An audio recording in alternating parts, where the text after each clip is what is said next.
Hello everyone, welcome to our channel. ఈరోజు కథ. వెంకట్రావుకి ఉంది ఆ ఊళ్ళో 2 ఎకరాల పొలం. ఆయనకి ఒక చిన్న పెంకుటిల్లు తప్ప, ఒక్క ఆవు, ఒక్క గేదె తప్ప చెప్పుకోదగ్గ స్థిరచరాస్తులంటూ ఆయనకి తల్లిదండ్రులు ఇచ్చి పోయింది లేదు. ఆస్తులు లేవు, వాళ్ళు మిగిల్లేరు. వెంకట్రావు అనాథ అయిపోతాడేమోనని చెప్పి చుట్టాలు బంధువుల ఇళ్లల్లో పెంచుకొచ్చారు. వెంకట్రావుకి పెళ్లి వయసు వచ్చేసరికి మేమేదో నీ సొమ్ము తిన్నామనే మాట ఎందుకురా అని సునంద అనే అమ్మాయిని చూసి వెంకట్రావుకి ఇచ్చి పెళ్లి చేశారు. ఆ 2 ఎకరాల పొలాన్నే వెంకట్రావు చదివిన 10th క్లాస్కి ఆయనకి ఉద్యోగాలు రావు కాబట్టి చుట్టాల దగ్గర వ్యవసాయం నేర్చుకున్నాడు కాబట్టి వ్యవసాయం చేసుకునేవాడు వెంకట్రావు. ఇక ఇల్లాలు వచ్చింది కాబట్టి ఆవిడ ఇంటి పని, వంట పని, దాంతోపాటు ఆవు గేదెల్ని చూసుకుంటూ 4 కోడి పిల్లల్ని పెంచుకుంటూ 4 మేక పిల్లల్ని పెంచి అమ్ముకుంటూ ఆ వచ్చే రూపాయలతో ఎలాగోలా ఉన్నంతలోనే జీవితాన్ని అలా ఎక్కదీసుకుంటూ వచ్చేవాళ్ళు. వీళ్ళిద్దరికీ పెళ్ళయ్యాక కొంతకాలం పాటు పిల్లలు కలగలేదు. ఆ పిల్లలు కలగనంత కాలంలో కూడా రూపాయి దాచిపెట్టి రేపొద్దున ఎటుపోయి ఎటొస్తాయోనని ఒక 4-5 లక్షలు బ్యాంకీలో దాచిపెట్టుకున్నారు. ఆ తర్వాత సునంద గర్భవతి అయింది. సునంద గర్భవతి అయిన తర్వాత ఒక్క కొడుకు పుట్టాడు, మహేంద్ర అని పేరు పెట్టుకున్నారు. ఇక వాళ్ళు కనాలనుకోలేదు. స్తోమతకు మించి పిల్లల్ని కని రేపొద్దున మంది మీద వదిలేసే లేదా ఒకళ్ళని మిగతా వాళ్ళందరినీ చూడమని చెప్పటం తల్లిదండ్రులుగా వాళ్ళు చేసే ప్రథమ తప్పు అవుద్ది అనుకున్నారు ఇద్దరు. కాబట్టి వాళ్ళేమీ అధిక సంతానాన్ని కనలేదు. చిన్నప్పటి నుంచి ఉన్నంతలోనే ఆ ఒక్క బిడ్డనే బాగా చదివించుకోవాలి అని మాత్రం అనుకున్నారు. అయితే సునంద ఆవు సూడి మీదున్న గేదె సూడి మీదున్న ఆవు లేకుండా చూసుకొని ఎప్పుడూ నిత్యం ఇంట్లో పాడుండేలా చూసుకునేదే. పిల్లాడికి పాలు, పెరుగు, వెన్న, నెయ్యి పెట్టే, నాటుకోళ్ళే కాబట్టి వాటి గుడ్లు పెట్టే, వారానికి ఒక కోడిని కోసుకొని కాస్త మేకల్ని పాలికిచ్చి అలా మేకల్ని బయట వాళ్ళు కూడా పెంచి పెట్టమనేవాళ్ళు. మేకల్ని కొనుక్కు వెళ్ళినటువంటి మటన్ షాప్ అతను అంత కూర పంపేవాడు. ఇలా మంచిగానే తినేవాళ్ళు. వెంకట్రావు పొలానికి వెళ్ళొస్తూ పొలంలో చేపలు దొరికినాయి సునంద, రొయ్యలు దొరికినాయి సునంద, పీతలు దొరికినాయి సునంద అని ఆయన తెచ్చిస్తూ ఉండేవాడు. ఇలా తినటానికి ఉండటానికి ఏ లోటు లేదు. ఇంటి చుట్టుపక్కల కాస్త స్థలం ఉండేపాటికి 4 పూల మొక్కలు, పళ్ళ మొక్కలు, కూరగాయ మొక్కలు వేసుకొని కడుపు నిండా తినేవాళ్ళు. ఇంట్లో తిండి విషయంలో ఆ ఊళ్ళో కోటీశ్వర్ల పిల్లలు కూడా వెళ్ళేది గవర్నమెంట్ స్కూల్కే. అయితే చిన్నప్పటి నుంచి ఆ గవర్నమెంట్ స్కూల్కి కొడుకును కూడా పంపించేవాళ్ళు. అదే స్కూల్కి ప్రెసిడెంట్ కొడుకు వెళతాడు, అదే స్కూల్కి మునసబు కొడుకు వెళతాడు, అదే స్కూల్కి ఆ ఊళ్ళో కర్ణం కొడుకు వెళతాడు. వాళ్ళకి లక్షలు, కోట్లు ఆస్తులున్నాయి. రేపొద్దున వాళ్ళ కొడుకులు ఏ గవర్నమెంట్ స్కూళ్ళల్లో చదువుకున్నా పెద్ద అయ్యేసరికి వాళ్ళు పెద్ద పెద్ద కాలేజీలకు వెళతారు. వాళ్ళు రేపొద్దున కోట్లు సంపాదిస్తారు వ్యాపారాల్లో, వ్యవసాయాల్లో అని చిన్నప్పటి నుంచి వెంకట్రావు కొడుకు మహేంద్ర ఆశలన్నీ ఆకాశంలో ఉండేవే. అసలు అమ్మా నాన్న తను ఎందుకు కన్నారు? అసలు ముష్టోళ్ళు బ్రతుకున్నాయి తన బ్రతుకు కన్నా. అమ్మ ఏముండి పెడుతుందో తనకి, నాన్న ఏం ఖరీదైన బట్టలు కొంటున్నాడో, తనేమైనా ఏసీ కారుల్లో తిరుగుతున్నాడా, ఏసీ స్కూళ్ళల్లో చదువుకుంటున్నాడా, తమ ఇల్లు ఎందుకు తంతే పడిపోయే పెంకుటిల్లు, తమకెందుకు ముష్టి 2 ఎకరాల పొలం, అడుక్కు తినే వెధవ బతుకు అనే ఆశలు ఆకాశంలో, పిల్లాడి కాళ్ళు నేల మీద నడిచేవే. అయితే అది కాస్త 10 ఏళ్ల వయసు వచ్చేపాటికి కసిగా మారింది, కోపంగా మారింది. అమ్మా నాన్నల మీద విసుగు, విరక్తి, చికాకు, చెప్పాలంటే అసహ్యంగా కూడా మారిపోయింది.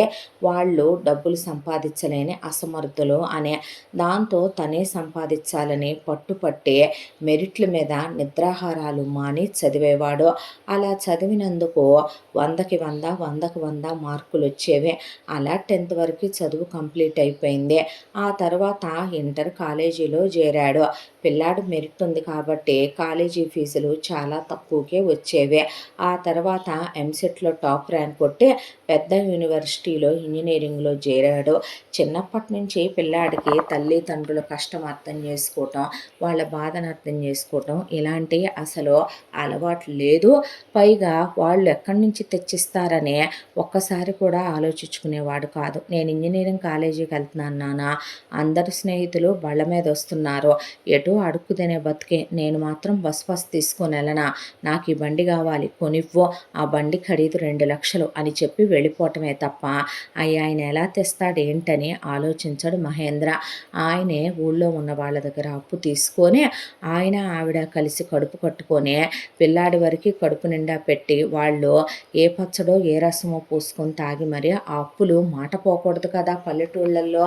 కాబట్టి ఆ అప్పులు కట్టుకుంటూ వచ్చేవాళ్ళు.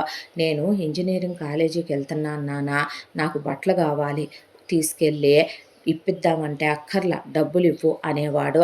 ఆ తర్వాత నాకు కళ్ళజోళ్ళు కావాలి, నాకు అయి కావాలి ఈ కావాలని ఒక లగ్జరియస్ మనిషిలాగా బ్రతకాలనుకునేవాడు. ఫీజు కడదామని ఒకసారి వాళ్ళ అమ్మ నాన్న కాలేజీ దగ్గరికి వచ్చి ప్రిన్సిపల్ గారి దగ్గర వాళ్ళు ఒకసారి కలిసి మాట్లాడి ఆ తర్వాత హెచ్ఓడి సార్ని కలిసి మీ వాడికి ఏమైందండి, బాగా చదువుతాడు టాపర్ అని చెబితే వాళ్ళ మనసు నిండిపోయి ఫీజు కట్టి పిల్లాడిని పలకరిద్దామని వాళ్ళు అలా వస్తే వాళ్ళు తెచ్చిన డబ్బులు తీసుకున్నాడు, తెచ్చిన పిండి వంటలు తీసుకున్నాడు, అంతా బాగానే ఉంది, ఆవిడ చేసి తీసుకొచ్చినవి అన్నీ తీసుకున్నాడు.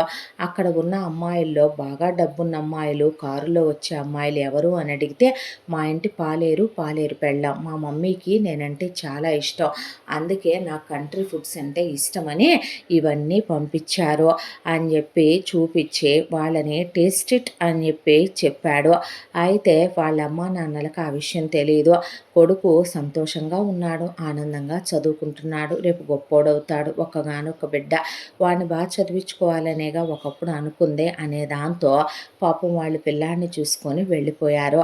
ఇదంతా చూసిన ఒక లెక్చరర్ గారు కాలం ఎంత విపరీతంగా మారిపోతే ఒకప్పుడు అమ్మా నాన్నలకి భయపడే రోజులు ఉండేవి పిల్లలు, ఆ తర్వాత అమ్మా నాన్నలతో స్నేహంగా ఉండే రోజులు వచ్చినాయి. అక్కడి నుంచి ఈ రోజున అమ్మా నాన్నల్ని పనివాళ్ళు పాలేర్లు అని చెప్పేలా ఎదిగిపోయారన్నమాట పిల్లలని. ఆయనకి చాలా బాధ అనిపించింది. ఈ అత్యాశతో మహేంద్ర ఎంత పెద్ద దెబ్బలు తింటాడో అనుకున్నాడు ఆయన కూడా.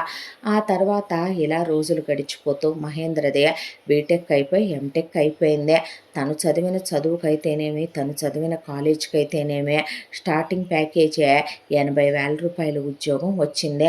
వచ్చిన తర్వాత బాగా డబ్బున్న అమ్మాయిల్ని, బాగా కోటీశ్వర్ల అమ్మాయిల్ని తన లైన్ వేసి సైట్ వేసి లవ్లోకి దించి వాళ్ళని పెళ్లి చేసుకుందాం అనుకున్నాడు. కానీ వాళ్ళందరూ బిజీగా ఉండటం ఒకటి, పైగా వాళ్ళు ఎక్స్పెక్ట్ చేసినంత పెద్ద పెద్ద వ్యాపారాలు, వాళ్ళు ఎక్స్పెక్ట్ చేసినంత ఆస్తిపాస్తులు మహేంద్ర దగ్గర లేకపోవటంతో అమ్మాయిలు ఏదో సరదాగా ఫ్రెండ్షిప్ అయితే చేసేవాళ్ళు తప్ప లవ్వుల దాకా వచ్చేపాటికి ఎస్కేప్ అయిపోయేవాళ్ళు అందరూ. దాంతో వెళ్ళి పెద్ద మెట్రో సిటీలో ఒక ఉద్యోగంలో చేరాడు. 80,000 రూపాయల జీతంతో కొడుకు ఉద్యోగం వచ్చిందనేసరికి ఆనందపడిపోయారు వాళ్ళ అమ్మా నాన్న. ఆ క్షణం కూడా వాళ్ళు కొడుకు జీతాన్ని అడిగిందే లేదు. నువ్వే జాగ్రత్త చేసుకోయా అని చెప్పారు. ఆ తరువాత ఓ సంవత్సర కాలంలోనే ఉద్యోగంలో ఎదిగాడు, ప్రమోషన్ వచ్చింది, 1,00,000 రూపాయలకి జీతం పెరిగిపోయింది. ఆ తర్వాత హైకులు వచ్చినాయి.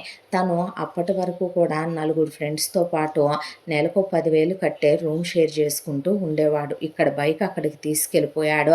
ఆ తర్వాత మేము సంబంధం చూసాం, పెళ్లి చేసుకుందో కానీ రాయ్యా పిల్లని చూద్దు కానని అమ్మా నాన్నలు పిలిచారు. ఆ అమ్మాయి ఇక ఎంత పెద్ద కోటీశ్వరరాలో, ఎన్ని కోట్ల రూపాయలు కట్నం ఇచ్చే సంబంధం చూశారో అమ్మా నాన్న అనుకున్నాడు మహేంద్ర. అనుకుంటే సునంద వెంకట్రావు ఆ అమ్మాయి వాళ్ళు పేదింటి వాళ్ళయ్యా, నలుగురు ఆడపిల్లల మధ్యలో పుట్టిన పిల్ల, వాళ్ళకి ఏమీ లేవు, ఒక్క తమ్ముడున్నాడు అమ్మాయికి. మగపిల్లాడి కోసం వాళ్ళంతమంది ఆడపిల్లల్ని కన్నారు వాళ్ళ అమ్మ నాన్నలు. పిల్లని చిదివి దీపం పెట్టుకోవచ్చు, పిల్ల చాలా మంచిదే, పిల్ల పీజీ దాకా చదువుకుందే, గవర్నమెంట్ టీచర్ అవ్వాలని చదువుకోవాలనేది ఆ పిల్ల కోరికంట. గవర్నమెంట్ ఉద్యోగానికనే చదువుకొని ప్రస్తుతానికి రాసుకుంటుందంట. చూడటానికి చాలా మంచి పిల్ల.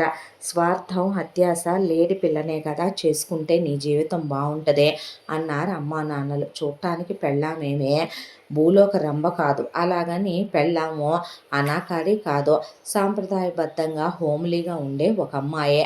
అలా భార్యని అమ్మా నాన్నల్ని మరీ కట్నం లేకుండానా అంటే, కట్నాలు ఇచ్చేవాళ్ళు నీ దగ్గర ఏముందని కూడా అడుగుతారా అంటే, నిజమేలే నా ముష్టి బతుక్కి నా దగ్గర ఏముందని అనుకున్నాడు. అనుకున్న తర్వాత తనని తాను తక్కువ చేసుకోవటం, తల్లిదండ్రుల్ని తక్కువ చేయడం అలవాటే కాబట్టి ఆ అమ్మాయితో పెళ్ళి అయిపోయింది. ఆ తర్వాత మనుగుడుపులు 16 రోజుల పండగ అయిపోగానే నువ్వు వెళ్ళి ఇల్లు చూడు, ఇల్లు చూసిన తర్వాత కోడల్ని కూడా పంపిస్తాము అనే ఉన్నంతలోనే వాళ్ళే కాస్త కోడలికి తాళి గొలుసు, నల్లబూసలు, ఒక నెక్లెస్, 2 గాజులు, కాస్త ఉంగరం అది పెట్టి కొడుక్కి హ్యాండ్ చైను, మెడలో చైను, ఉంగరం వీళ్ళే చేయించుకొని వాళ్ళ అబ్బాయి కోసం అని చెప్పి కాస్త కోడలికి సామాను కొనిచ్చి పొయ్యిలు అవి కొని చిన్న డైనింగ్ టేబుల్ ఒకటి, మంచం ఒకటి అవన్నీ వెళ్ళి ఇప్పించి మరీ కోడల దగ్గర ఒక వారం ఉండి అన్నీ సర్ది ఫ్రిడ్జ్, టీవీ అన్నీ కొనిపెట్టి కాపురం చేసుకోండమ్మా, మా కాలు చెయ్యి అన్నన్నాళ్ళు కష్టపడతాము, మా కాలు చెయ్యి పడిపోయిన రోజున మీ దగ్గరకు రాక ఎక్కడికి పోతాము, దేవుడు దయ చూసి ఈ క్షణం అమ్మిన పొలం ఎకరం 25 లక్షలకి తక్కువ లేదు, 2 ఎకరాలు పొలం ఉందే, మన ఇల్లు ఉంది హైవే రోడ్డు మీదే, ఏదో మెల్లిగా సిటీల నుంచి అపార్ట్మెంట్లు కడతా వస్తున్నారు, మన ఊరు టౌన్కి దగ్గరలోనే ఉంది కాబట్టి అంటున్నారు, ఏదో ఒకరోజు అడిగితే ఆ పాత కొంప ఉన్న ఆ అరెకరం జాగా కూడా రేపు డెవలప్మెంట్లకి ఇస్తే మీకే 4 రూపాయలు రాకపోవు తల్లి అని చెప్పి అత్త మామ చెప్పి వెళ్ళిపోయారు. అవని ఇవని అత్త ఒడియాలని, ఆవకాయ పచ్చళ్ళని, నెయ్యని, ఎండు చేపలని, ఉప్పు చేపలని, ఎండు రొయ్యలని, పచ్చి రొయ్యలు ఆవగిల్లేసి పంపటం అని, మటన్లు, చికెన్లు, పచ్చళ్ళు బట్టి పంపటం, ఆవిడ కూరలు చేసి పంపటం, ఇలా ఎప్పుడు ఏదో ఒకటి పంపుతూనే ఉండేది. అంతా దాంట్లో మహేంద్రకి భార్య చూడ్డానికి బాగుంటుంది. ఆ అమ్మాయి కాకపోతే పాష్గా ఉండదు. చక్కగా జడేసుకొని డ్రెస్ వేసుకుంటుంది లేదా చీర కట్టుకుంటుంది. చక్కగా పొద్దున్నే లేస్తుంది. తనేమి పని మనిషిని పెట్టుకోమని ఆ అమ్మాయికి చెప్పలేదు. ఆ అమ్మాయి పని మనుషులు కావాలని అడగలేదు. ఉంది 2 మనుషులే కాబట్టి అద్దెల్లే అయినప్పటికీ సొంత ఇల్లంతా నీట్గా శుభ్రంగా ఉంచుద్ది ఇల్లు. ఆ తర్వాత తనకి కమ్మగా ఏం కావాలని అడిగి మరీ వండి పెట్టుద్దే. మధ్యాహ్న భోజనంలోకి ఏం క్యారియర్ కట్నని అడుగుద్దే. సాయంత్రం రాగానే ఏం స్నాక్స్ అయిన అంటదే. రాత్రికి ఏం వండని అంటదే. మొగుడు ఆఫీస్కి వెళ్ళిన తర్వాత కూర్చొని కాసేపు మిషన్ కుట్టుకొని ఎంబ్రాయిడరీ చేసుకొని తన గవర్నమెంట్ టీచర్ అవ్వాలని ఉంది కాబట్టి ఎగ్జామ్ కోసం ప్రిపేర్ అవుద్దే. అత్తమామల్ని పలకరిస్తుంది. ఆ అమ్మాయికి బద్ధకం లేదు, అహంకారం లేదు. చుట్టుపక్కల వాళ్ళతో ఆ అమ్మాయికి అసలు మాట్లాడే అలవాటు లేదు. ఆ అమ్మాయి ఏ పనున్నా ప్రయోజకత్వమైన పనులు చేయాలనే ఒక సొల్లుబాగుడు వాగే రకం కూడా కాదు. మొగుడు బయటికి తీసుకెళ్తే వెళ్ళొద్దే, లేకపోతే నువ్వు తీసుకెళ్ళని అడిగేది ఉండదు.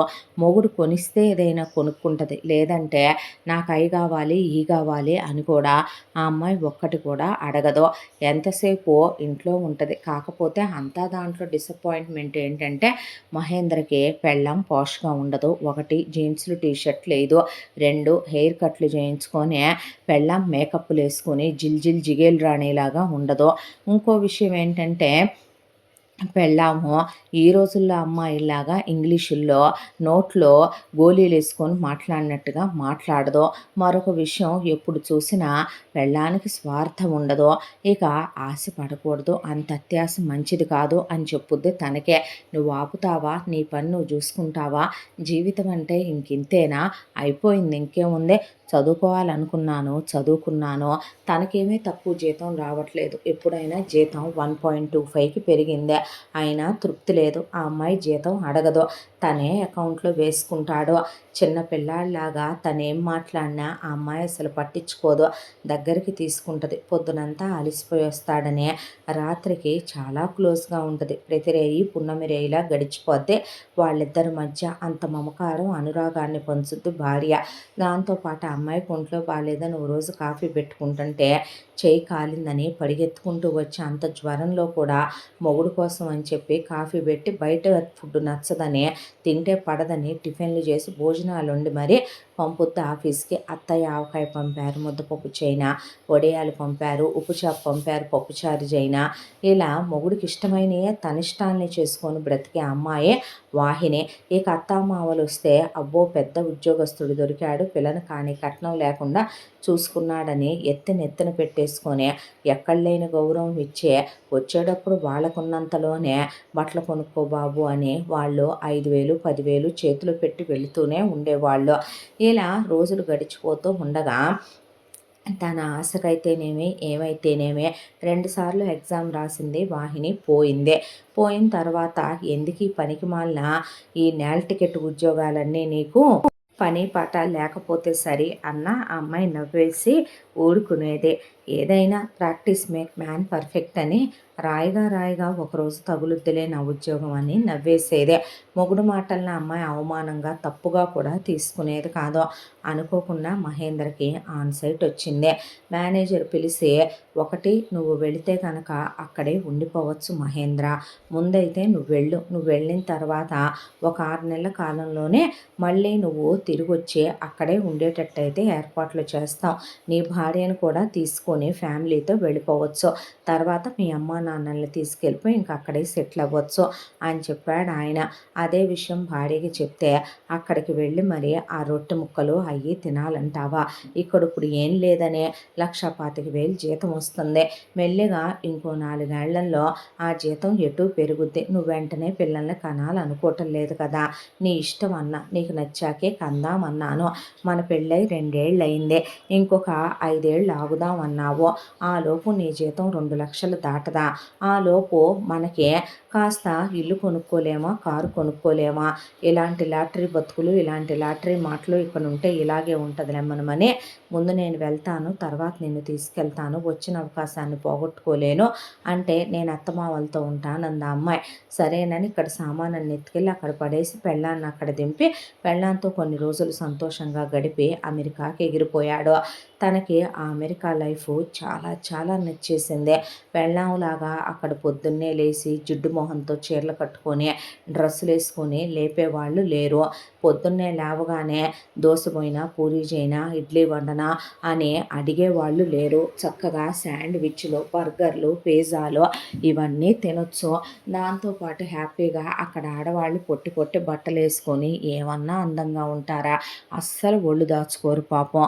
దానికి తోడు అక్కడ ఉన్నటువంటి ఆ వాతావరణం, ఆ మనుషులు, ఆ డబ్బులు, ఆ లగ్జరీలు తనకు అవన్నీ చాలా నచ్చేసాయి. దానికి తోడు ఆఫీసులో ఇక్కడ ఇండియా నుంచి వెళ్ళిన అమ్మాయి సుప్రజ అని ఒక అమ్మాయి పరిచయం అయిందే మహేంద్రకి. పరిచయం అయిన తర్వాత ఇద్దరూ కలిసి ముందు పరిచయం, తర్వాత స్నేహం, ఆ తర్వాత అది ఎఫ్ఐఆర్గా మారిందే.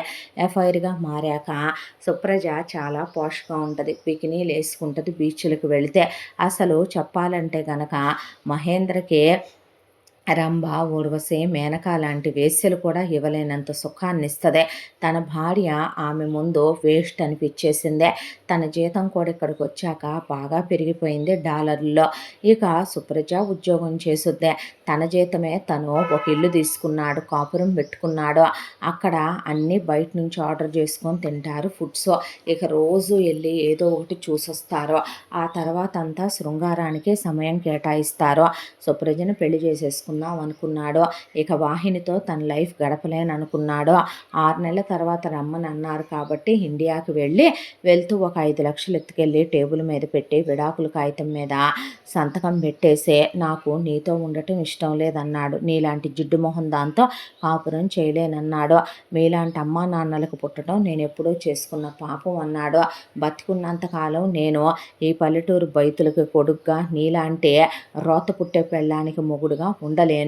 నా వరకు నాకు ప్రపంచం విశాలంగా ఉండాలి. దేవుడిచ్చిన కళ్ళతో ఎంత మేర చూడగలమో అంత మేర కూడా నేను అందంగా చూడాలి, భవిష్యత్తును అందంగా అనుభవించాలనుకుంటున్నాను. నేను ఒక అమ్మాయిని ప్రేమించాను, తనతో శారీరకంగా కలుస్తున్నాను కూడా. నేను తన్నే పెళ్లి చేసుకుంటాను, నాకు నువ్వు వద్దు అని చెప్పి వాళ్ళు చెప్పేది కూడా వినకుండా తిప్పి వెళ్ళిపోయాడు అమెరికాకే. వెళ్ళిపోయిన తర్వాత వాళ్ళు ఏమయ్యారు ఏంటి, ఇక తను కనీసం వాళ్ళకు ఫోన్ కూడా చెయ్యాలనుకోలేదు. ఆ ఫోన్ నెంబర్ వాళ్ళెక్కడ చేస్తారోనని తీసి అవతల బారేసి వేరే సిమ్ తీసేసుకున్నాడు. ఇక్కడికి వచ్చిన తర్వాత కొన్నాళ్ళు రోజులు బానే గడిచిపోయినాయి. ఒక సంవత్సర కాలం పాటు పగలు, రాత్రి తేడా తెలియకుండా ఇద్దరూ ఆఫీసులకు వెళ్ళి రావటం, జీతం రాంగానే తను సుప్రజ చేతిలో పెట్టేయటం, ఆ తర్వాత ఫుడ్‌లు ఆర్డర్‌లు చేసుకొని తినటం, శృంగారంలో మునిగిపోవటం, అక్కడున్న ప్రదేశాలన్నీ చూడటం ఇలా బావుంది. ఆ తర్వాత రోజులు దుర్భరంగా తయారైపోయినాయి. మహేంద్రకి జలుబు, దగ్గుల్లాంటివొచ్చినా సుప్రజ పట్టించుకోదు. అసలు అతని పరిస్థితి ఏంటన్నది కూడా ఆలకించదు. ఆమెని డీప్‌గా లవ్ చేశాడు. పెళ్లి చేసుకుందామని 100 సార్లు అడిగినా, ఇప్పుడే ఏం పెళ్లి 40స్‌కి చేసుకోవచ్చులే, ఏమంత కంగారొచ్చిందే అనేసేది సుప్రజ. ఆమె జీతం, అతని జీతంలో మిగిలిన డబ్బులు ఇండియాలో ఉన్న వాళ్ళ ఫ్యామిలీకి పంపించేదే. దానికి తోడు ఆ అమ్మాయికి అసలు లెక్క లేకుండా తయారైపోయి మహేంద్ర మీద మోజు తీరిపోయింది. దాంతో బయట ఫుడ్‌లు కొనుక్కొని రోజు తింటే ఖర్చులు పెరిగిపోవా? ఎంత అమెరికా అయినా ఏదైనా వంట చేయొచ్చుగా, వంట నా వల్లేమవుద్ది, నాకేం చేతవుద్ది, నువ్వు చేసేసుకో అనేదే. భార్య గుర్తు రావటం మొదలయ్యిందే. నిజం చెప్పాలంటే తనకు ఒంట్లో బాగోపోతే భార్య చిన్న పిల్లాడిలా చూసుకునేది తన్నే. తల్లయితే గనక వెళితే చెమట పట్టకూడదని పమిటి చెంగుతో తుడుస్తూనే ఉండేది. నాన్న తన కోసమని ఏసీ పెట్టించి కూలర్ కూడా పెట్టించాడు హాల్లో. అత్తమామలు తన కోసమని ఏసీ పెట్టించారు వాళ్ళింట్లో. అలాంటిది ఇక్కడ అన్నీ ఉన్నా పట్టించుకునే దిక్కు లేదు. ఒకవైపున ఇంటికి ప్లంబర్‌లని, ఇంటికి ఏదో ఒకటి హౌస్ క్లీన్ చేసేవాళ్ళు హౌస్ హెల్పర్స్ అని వస్తే వాళ్ళందరూ మాకు 4 కిడ్స్ అని, 6 కిడ్స్ అని, మా వైఫ్‌తో, కిడ్స్‌తో హ్యాపీగా ఉన్నామని, ఫ్యామిలీ అనేది మేడ్ చేసుకోవాలనే అంత ఫారినర్స్ అయ్యుండి వాళ్ళు చెప్పటం, బయట ప్రపంచంలోకి వెళ్ళినా, ఆఫీస్‌కి వెళ్ళినా అక్కడ మన ఇండియన్స్ చాలామంది ఉంటారు కాబట్టి ఇండియాలో ఉన్నటువంటి భార్యల్ని వదిలి అక్కడికొచ్చి ఉద్యోగాలు చేస్తూ పెళ్ళాలతో వీడియో కాల్స్ మాట్లాడుకుంటూ ఫోన్ పెట్టేశాక కన్నీళ్లు పెట్టుకునే అబ్బాయిలు ఎంతోమంది. నాకు బేబీ పుట్టింది, త్వరగా వెళ్ళిపోవాలనే, నా భార్యని ఇక్కడికి తెచ్చుకోవాలనే, నా భార్య అంటే నాకు చాలా ఇష్టమనే, పెళ్ళాలు గయ్యాళి వాళ్ళైనా, పెళ్ళాలకి నోరు కుదరకపోయినా, పెళ్ళాలు వాళ్ళని నానా మాటలు అంటున్నా కూడా కాపురాలు నెట్టుకొచ్చే ఫారినర్స్ ఉన్నారు, నెట్టుకొచ్చే మన ఇండియన్స్ ఉన్నారు. వాళ్ళందరూ పెళ్ళాలతో, పిల్లలతో హ్యాపీగా, సంతోషంగా ఉంటుంటే చివరికి తిండికి ముఖమార్చినట్టు అయిపోయింది తన జీవితం. ఎందుకో అమ్మ చేసే ఆవకాయ గుర్తొచ్చిందే. భార్య అనేది అత్తయ్య ఆవకాయ పంపించింది, వడియాలు వేయించి ముద్దపప్పు చేసి పచ్చి పులుసు పెట్టేదా, నీకోసం అయి చేసేదా, పప్పుచారు చేసి ఉప్పు చేప వేయించేదా, నీకోసం ఏం టిఫిన్ చేయను, నీకోసం ఏం కూరలు వండను, నీకోసం ఏం స్నాక్స్ చేయను, నీకోసం ఏం నైట్కి చేయను అనే ప్రతి రాత్రి ఆమె దగ్గరికి తీసుకున్నప్పుడు ప్రేమతో కరిగిపోయేది ఆ రాత్రి వారిద్దరి మధ్య. కానీ సుప్రజ విషయంలో తను ఎంత చేసినా ఇంకా కొంతెమ్మ కోరికలే.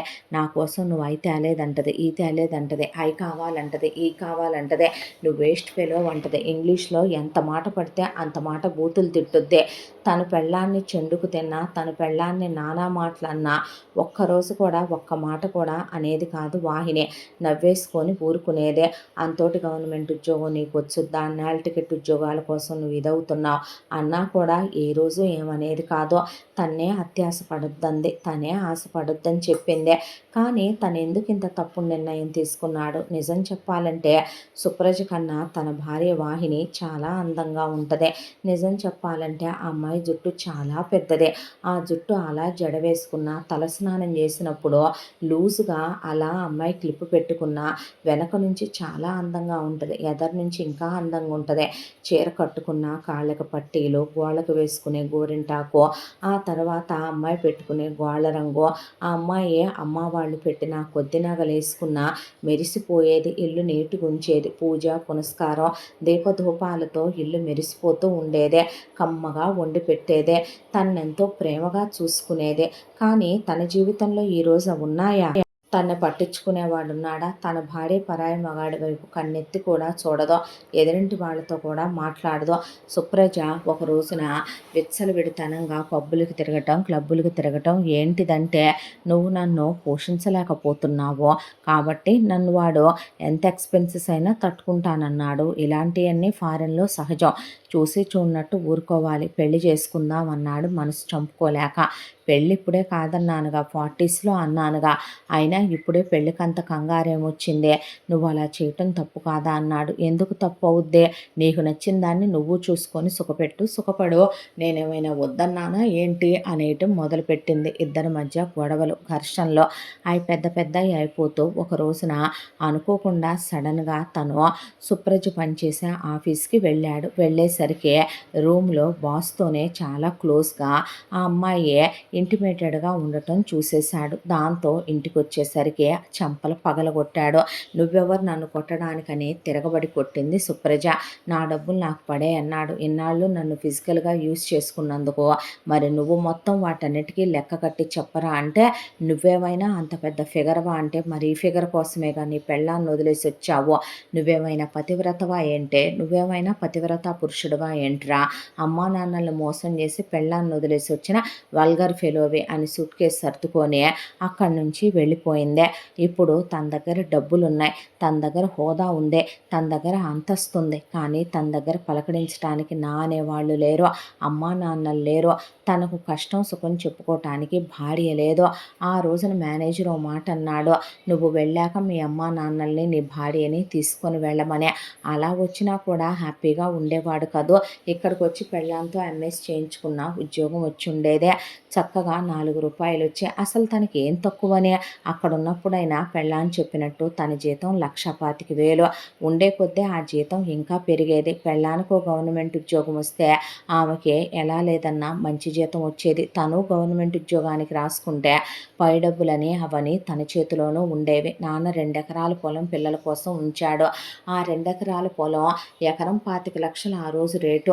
ఉండే కొద్దీ అది పెరిగి రేపు పిల్లలకు ఉపయోగపడేది. ఇద్దరిని కన్నా కూడా ఇల్లు స్థలం డెవలప్మెంట్‌కి ఇచ్చుకున్నా కూడా కోట్ల రూపాయల డబ్బులొచ్చాయి. తనకేం తక్కువని? అందరికన్నా తను భాగ్యశాలే కదా. చిన్నప్పటి నుంచి డబ్బులెరక్క, చిన్నప్పటి నుంచి రూపాయి మీద పిచ్చితో, వ్యామోహంతో తన జీవితం నాశనం చేసేసుకున్నాడు. భార్య మరో పెళ్లి చేసేసుకుందా. 5 ఏళ్ల కాలం గడిచిపోయిందే.